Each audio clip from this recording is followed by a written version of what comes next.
Assalamualaikum warahmatullahi wabarakatuh. Perkenalkan, nama saya Yani Anggraini dari Prodi Ekonomi Pembangunan kelas A, Fakultas Ekonomi dan Bisnis Universitas Trunajaya Madura. Pada video kali ini, saya akan membahas tentang pemikiran ekonomi kapitalisme Adam Smith. Nah, sistem ekonomi kapitalis ini merupakan suatu sistem organisasi ekonomi yang dicirikan oleh hak milik privat atas alat-alat produksi, distribusi, dan pemanfaatan untuk mencapai laba dalam kondisi yang sangat kompetitif. Jika membahas kapitalisme, pasti kita tidak asing mengenal nama Adam Smith. Ya, di mana Adam Smith dikenal sebagai the father of capitalism. Bukan tanpa alasan, hal ini dikarenakan pemikiran Smith yang mendasari sistem ekonomi kapitalis. Para pemikir ekonomi sepakat bahwa kapitalisme merupakan revolusi yang bersifat fundamental dalam pembentukan masyarakat modern.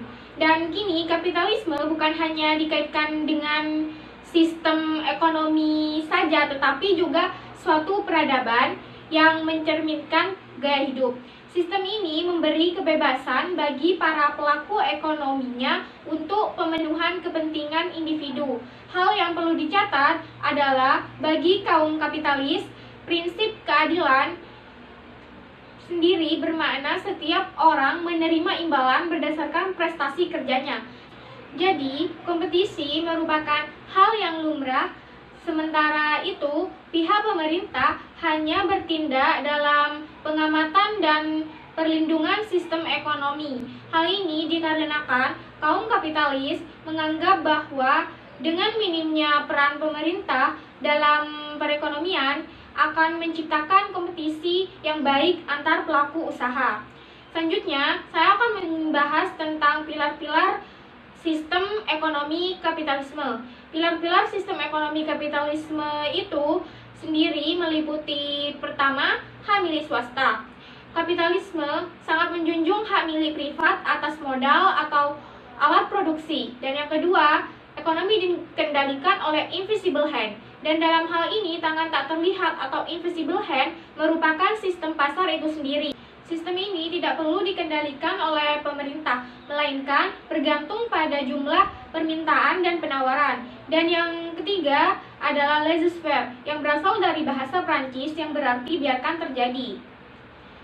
Maksudnya, sistem kapitalisme berusaha menciptakan pasar yang berjalan dengan sendirinya, tanpa intervensi dari pemerintah. Selanjutnya adalah yang keempat, persaingan pasar bebas, yang berarti semua wirausahawan bersaing dalam usahanya masing-masing tanpa adanya batasan tertentu. Keputusan ekonomi pun bebas diambil oleh individu. Dan selanjutnya, kerangka dasar sistem ekonomi kapitalis.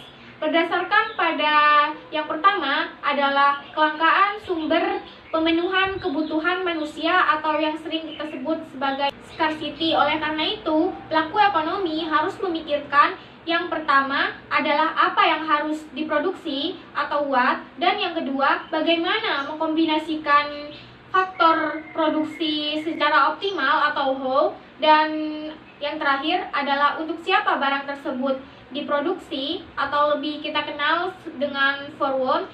Selanjutnya, kerangka berdasar ekonomi kapitalis juga bergantung pada pandangan terhadap nilai.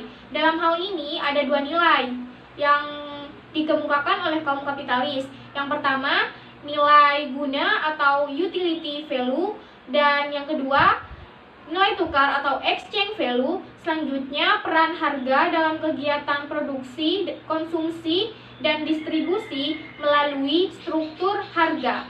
Dan selanjutnya, saya akan membahas tentang perbandingan sistem ekonomi kapitalis dengan sistem ekonomi sosialis. Perbedaannya di sini ada tiga, yakni yang pertama dasar hukum, di mana dalam ekonomi kapitalis dasar hukumnya mengacu pada buku Wealth of Nations karangan Adam Smith. Sedangkan dalam ekonomi sosialis mengacu pada buku Das Kapital yang dikarang oleh Karl Marx.